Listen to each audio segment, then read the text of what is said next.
Welcome back to the SEN WA studio out here at Optus Stadium. This is Mornings with Mark Duffield on SEN WA. If you want to have your say on any AFL topic, 0487 736 736. That is the Harvey Norman Busselton text line. The Barrett and O'Day open line is 13 12 55. But before we get to your thoughts, let's get the thoughts of Gavin Bell. He's the General Manager of footy at the West Coast Eagles. They've got a big home game coming up against Carlton, coming off that narrow loss to North Melbourne at the weekend down in Bunbury. Gavin, welcome. Yeah, good morning, Duff. Thanks for having me. How was your Hands Memorial Oval experience on the weekend, Gavin? Well, the way Bunbury set the game up for us, and the facility itself, and where we stayed in Kumbana Bay, we couldn't be happier with the way that all flowed for us. The people Bunbury came out, and that region came out to support us at our captain's run and during the game. So yeah, couldn't speak high enough of what the council and the people of Bunbury were able to provide us. Unfortunately, we weren't able to provide our fans down there with a win. We felt like we did a lot right, but when you don't capitalise on your opportunities kicking goals, and then you get run over in the last quarter, it's really difficult to win the game. So we left disappointed with our final performance and the result, but couldn't be happier with what was provided for us down there in the southwest. So you got the game, well, your players set the game up pretty well for you and provided the opportunity to win it, and just the part of the game that you got really so badly wrong was just the finish, wasn't it? So is there going to be extra goal kicking practice this week, or do we treat that as an anomaly?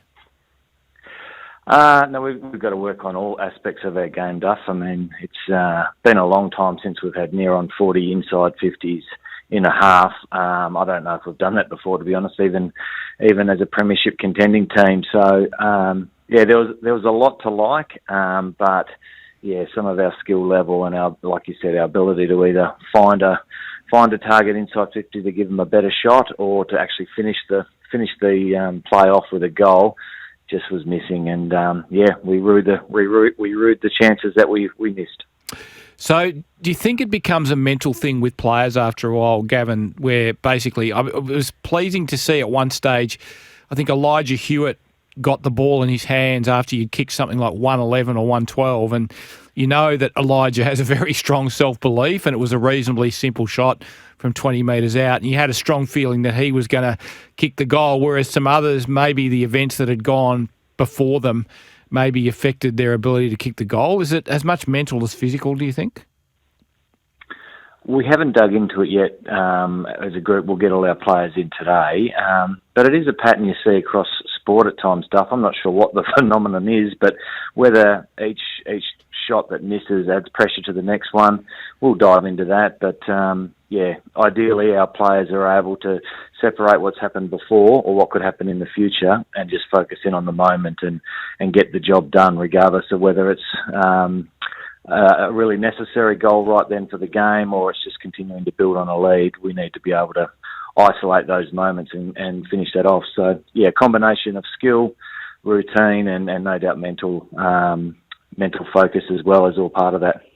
Winter is here and the atmospheric conditions change a little bit, and across the weekend everywhere, not just in your game, it appeared that there were more skill errors being made and some of them just simple kicking skills. Does the change in atmospheric conditions affect players' ability to execute basic skills at all? I'm just trying to kind of search for a reason why there was this almost across the board spate of skill errors over the weekend.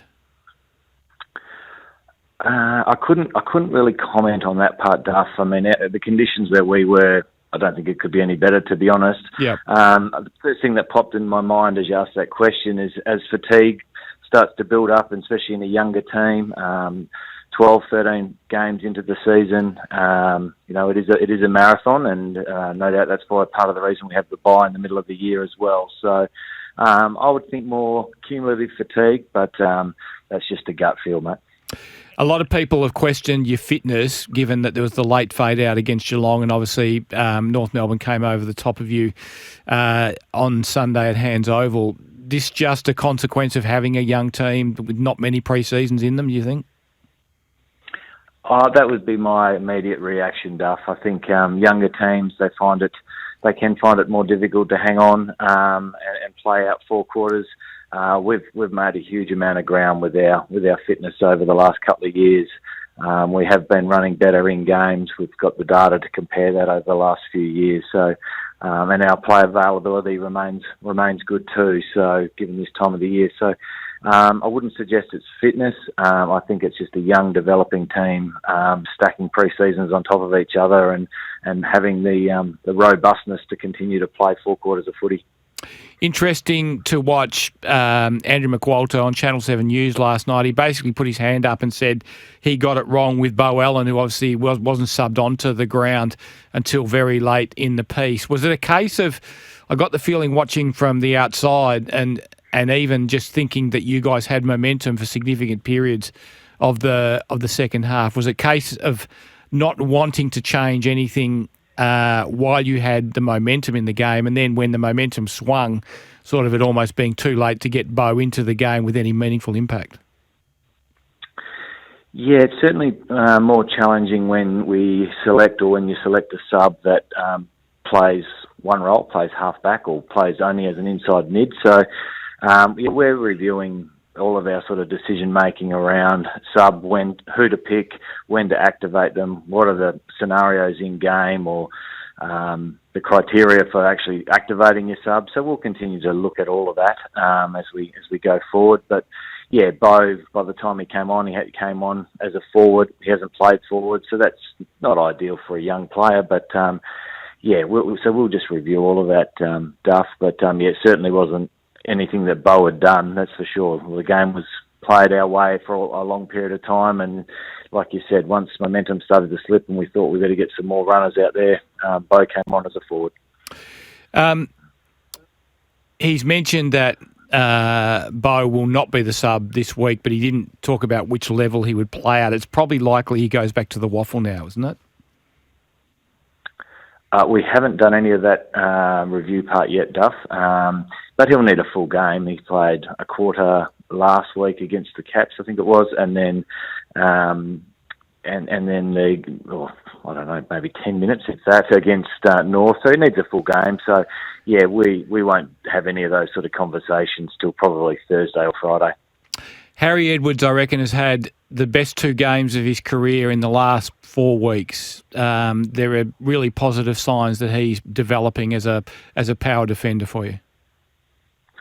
Really liking the fact that Harry is creating a really strong contest.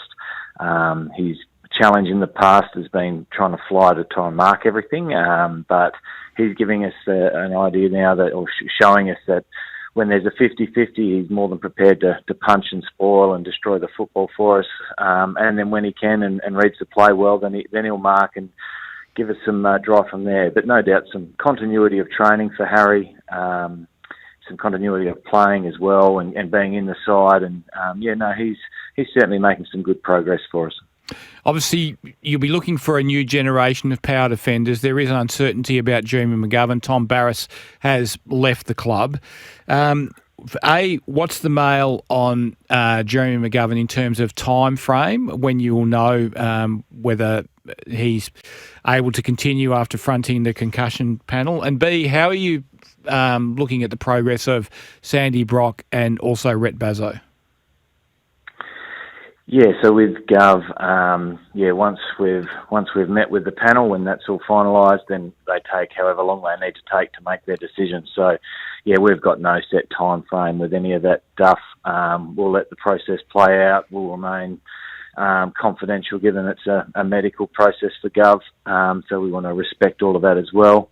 With regards to Sandy Brock, been really impressed with Sandy the last few weeks too. He's making some good progress. He's a good athlete. He gives us a good contest, and he's a pretty good kick of the footy for a key. So, been pleased with Sandy and Rhett's getting some real continuity in his footy down in the Waffle team or at the Waffle side. So, again, he's going to be knocking on the door and putting his hand up to get a game soon too, which is so pleasing for a kid that's had so much adversity. It's just fantastic to see him out there and playing. So. So both those guys are going well with Harry, and then we'll just continue to look at however we can to improve our side as we go forward. Oscar Allen's knee, obviously he was under a bit of a cloud heading into this game, and it's been a problem for him sort of on and off as a niggly sort of thing throughout the season. How is that holding up? Yeah, no, Oscar, there was some innuendo that he wasn't at the start of the week training and so on. He'd just been a bit crooked up, so nothing to do with his knee. We just managed him through the week. And like all players across the competition that have played majority of the year, they're all carrying something, some niggles. So we just continue to manage them as best we can, whether that's during the week or in game or the captain's run the day before. So all fine from my understanding with Oscar at this point in time. Liam Duggan had a really scratchy start to the season and sort of was the knockers sort of came for him a little bit, which I thought was a little bit harsh, but he certainly wasn't at his best. He looks like he's starting to build back towards more of the Liam Duggan we know now. Yeah, Duggo played a variety of roles at the start of the year too. Duff, as you recall, he was playing midfield, went out to wing, played half back. And I think he was carrying the weight of the captaincy and the leadership of our team, trying to help us get better. He cares deeply about our footy club, about our department, and about those guys that he plays with. So I think as the other leaders and other players have started to put their mark on the side as well, Duggo's been able to focus in on doing what our leaders need to do most of all, and that's to play better and to play well. And I think we've seen some progress there with Duggo. Story in the West Australian today written by Ryan Daniels suggesting that Neil Arasmus will be a high priority target for you at the end of the season. I know you won't comment on a specific player and their trade value, but is a big-bodied mid like Arasmus the sort of player you might be looking at targeting if you're trying to bring in some more mature ages, if you like, into your team, as well as drafting more top-end talent? Well, I guess stuff for us, we've won one game and we acknowledge we need to get a hell of a lot better. So we'll look at every way we can, whether that's internally continuing to develop our players that we have, whether it's backs like we talked about before with Rhett and Sandy, mids, Clay Hall and Harvey Johnson and these sort of boys that have been playing waffle and going pretty well, and same up front and with our young ruck. So we'll look at any way we can to keep developing the players we have on our list at the moment, and then with whatever opportunities present that we think are going to help us move forward and become the team we want to become from other clubs, then we'll certainly investigate any option that we think is going to help us.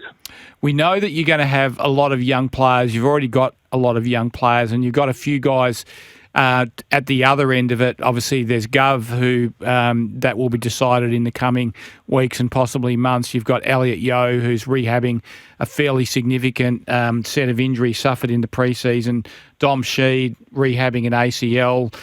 Jamie Cripps near the end as well. Would it be handy to get some 22, 23, 24, 25-year-olds in to bolster that age demographic in your player group? There's no doubt that we don't want to keep getting younger and younger, Duff. So to be truly competitive and to talk about what you mentioned earlier about being able to play 4 quarters of AFL footy, we do need some mature bodies to do that. Now, whether we go that through the trade, we also have had a belief over the past that we want to maintain some of our senior players to help bring our young guys through and show them the way from their previous success and how hard you have to work to be an AFL player based out of Perth as well is another layer to all of that. So, yeah, we'll look at bolstering that. We do believe in the draft, but we're also very open to the trade period as well. One more before I let you go, Gavin. Tom McCarthy has been impressive in a couple of games in the Waffle. Is he any chance to play this weekend?